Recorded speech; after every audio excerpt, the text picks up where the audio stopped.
there's something big that's happening right now with Bitcoin. Something significant. But it's something that not a lot of people are talking about. And it has to do with blatant manipulation. Price manipulation. And it's a type of manipulation that we've actually already seen. You see, this has happened time and time again throughout recent history when institutions enter a new emerging market. It happened with gold in the 1970s, and it's seemingly happening with Bitcoin today. And this manipulation stems from institutions introducing futures contracts and ETFs into a new asset class. So this is worth talking about because it's weird. It's eerie how similar and how consistent this trading behavior is for Bitcoin and gold, two completely different assets in two completely different centuries. Yet when futures contracts are introduced, the trend lines are so similar. So let's talk about it and keep this in mind. History doesn't guarantee a future, and I'm not a financial advisor. So what I do want to do today is look in the past and learn from it, and follow some of these trends, some of these patterns, and see if that can better dictate and better give us a view on where we see Bitcoin headed in the near future. So welcome back, everybody, to Altcoin Daily, where you subscribe for a video on cryptocurrency every day. My name's Austin, and it's very fitting, I think, that we're comparing gold and the Bitcoin price after futures contracts were introduced, because people compare gold and Bitcoin all the time. Bitcoin is called the digital gold, and it's because they're very similar. First off, they're both scarce, meaning there's a finite supply of gold in the world, and there's a finite supply of Bitcoin. There will only ever be 2,100 Bitcoin, 21 million Bitcoins in the world. Also, they're both decentralized. Gold was not created by a government or a single entity, and crypto is not owned or controlled by a single government or entity. And thirdly, and possibly the most significant similarity in this video, is how similar this manipulation is.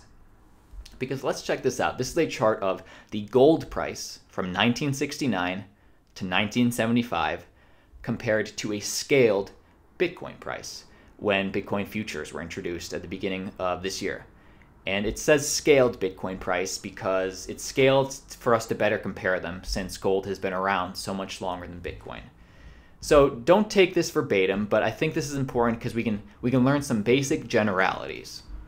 First off, the first gold future contract was introduced at the very end of 1974.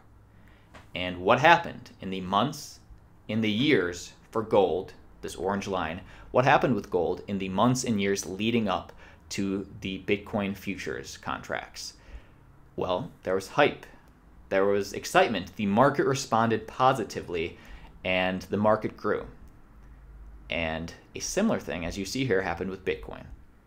Because last year, around December of 2017, it was finally announced that Bitcoin futures would be traded for the first time. And what happened in the month leading up to that? We already know the market responded favorably, there was hype, and the market went up. So similar things happened, and this is not illegal. This is not manipulation. This could potentially just be people getting excited. But the manipulation happened after futures contracts were released, because it happened around 1975 for gold. And this is the same chart, expanded out, widened to give us better perspective. But gold futures started trading somewhere around here. And what happened with gold after futures contracts came out? For the next 2 years, the gold price lost value. And why is this? Well, with futures, investors are now able to hedge their money against gold, bringing the value down. And this happened for 2 years. What's been happening with Bitcoin the last year? Well, after Bitcoin futures came out, investors were now able to hedge their money against Bitcoin, and for the whole last 12 months, the value of Bitcoin has gone down. Of course, gold, it lasted 2 years. Bitcoin, we're still on our first year. What does that tell you? Here's the thing. As a common man, as an average investor, there's nothing we can do about it. It's just important to know because the mainstream media right now is telling everybody that Bitcoin has had its bubble and it is dying.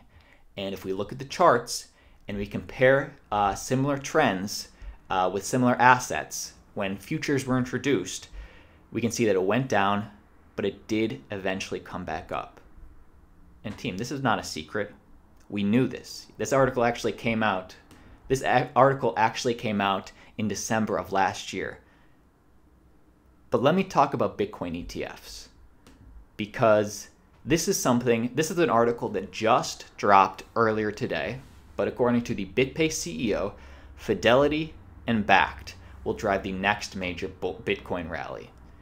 And we've heard this, but I think we can also look to gold and find out what happened with gold when gold ETFs were finally introduced. And let's scroll out even more. As you can see, this is that small little trend line for Bitcoin that we had, and this is gold from 1969 all the way to today. And take a look at this, because yes, while the price went down after gold futures were introduced, and you can see clear manipulation for the next couple of years, it was around 2003 that the first gold ETF was introduced on the market, not that long ago. And what happened after 2003 when the gold ETF was introduced? For the next several years, the market rallied, and the market rallied hard. And guys, there's no guarantees in this business, but you know what? People don't usually complain about manipulation when it's in our favor. And there's big things happening in January, which we already know. You know, Bakkt is coming. That's going to be Bitcoin futures. VanEck Bitcoin ETF is coming, and I think we need to be ready. And we need to look at some fundamentals and look to the past and see what possibly could happen with Bitcoin in the future. Because let me share the biggest secret in Bitcoin right now.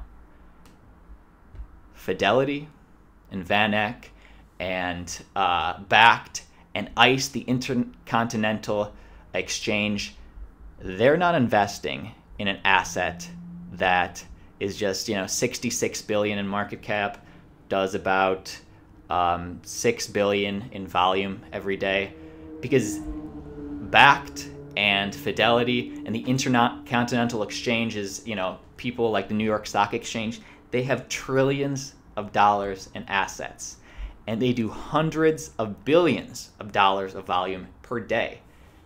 So they're not interested in a baby Bitcoin to take care of. What they are interested in, and this is some wisdom and perspective, I actually heard from Crypto Lark the other day, and I liked his perspective, and I'll share with you, is that these companies, they're investing in what Bitcoin will be, what Bitcoin could be, in my opinion. And I think when this Bitcoin ETF comes eventually, I think that's going to be a major sign to institutional money. We know it will, that Bitcoin is ready to play. And this is one expectation that we could see. Team, let me know what you think about that. This was just a little piece of perspective. Let me know in the comments if you've gotten any value from today's video. Feel free to give it a like. And feel free to follow us on Twitter, guys. I'll be live tweeting the rest of the day. There's a link in the description. Alrighty, we'll see you tomorrow.